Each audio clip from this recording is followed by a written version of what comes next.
standing up first, pull your leg up, nice and easy. And practicing, point the toe, get in body position.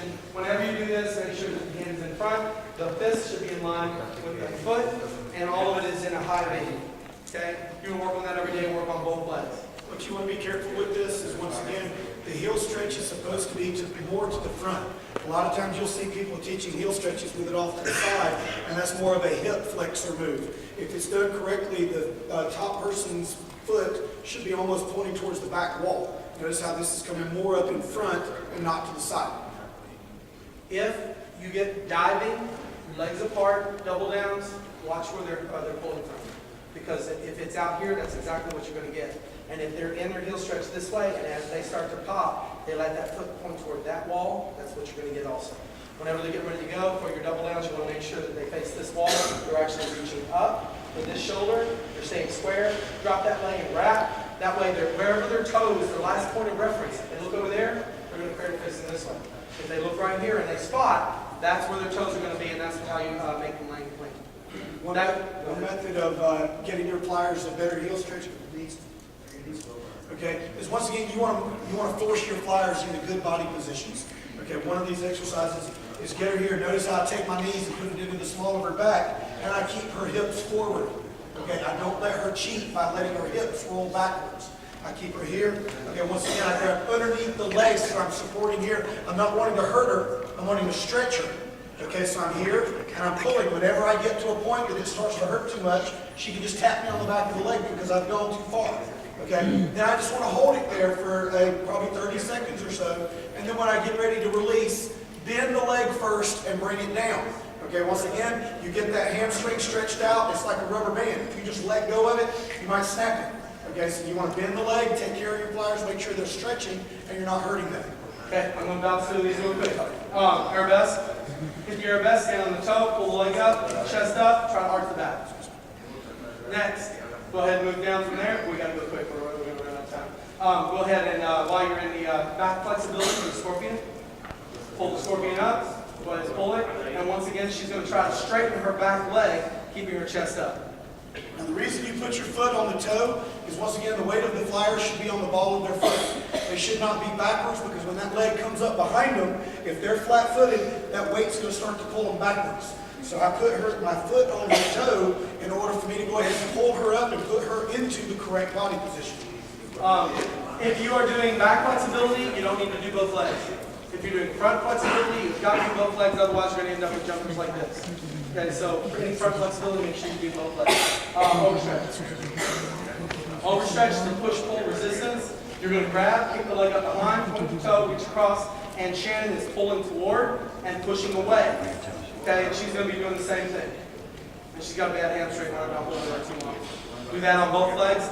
If you're going to increase flexibility, make sure that you are stretching for 45 to 60 seconds at least 3 times.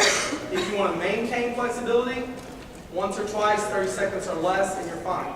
So those flyers that say, yeah, I stretch every day. Doesn't mean anything unless you're going to stretch at least 3 or 4 times, 45 to 60 seconds each. Got it? That's going to improve. To increase your flexibility, you need to remember one important rule: stretch at the end. Okay, once your body is warmed up. Okay, you stretch at the beginning, make sure that your flyers don't hurt themselves when they start going through things. Okay, but you increase your flexibility by stretching after your body's warmed up. Cool. All right, let's jump into pull-ups. Okay? Yeah, let's do that. We'll go ahead and combine pull-ups and twisting. First off, on pull-ups, several different ways you can throw pull-ups. I like moving in, everybody steps into the sponge and goes up. There's a lot of that this year, right? So I don't want to do that next year. I'll show you how to do that first, and then next year I like to do something different, which would be hopefully the new thing or something that's a little bit different. The pull-ups that they did this year, go ahead and step in the sponge. That looks awesome. 1, 2, step, and up, and twice.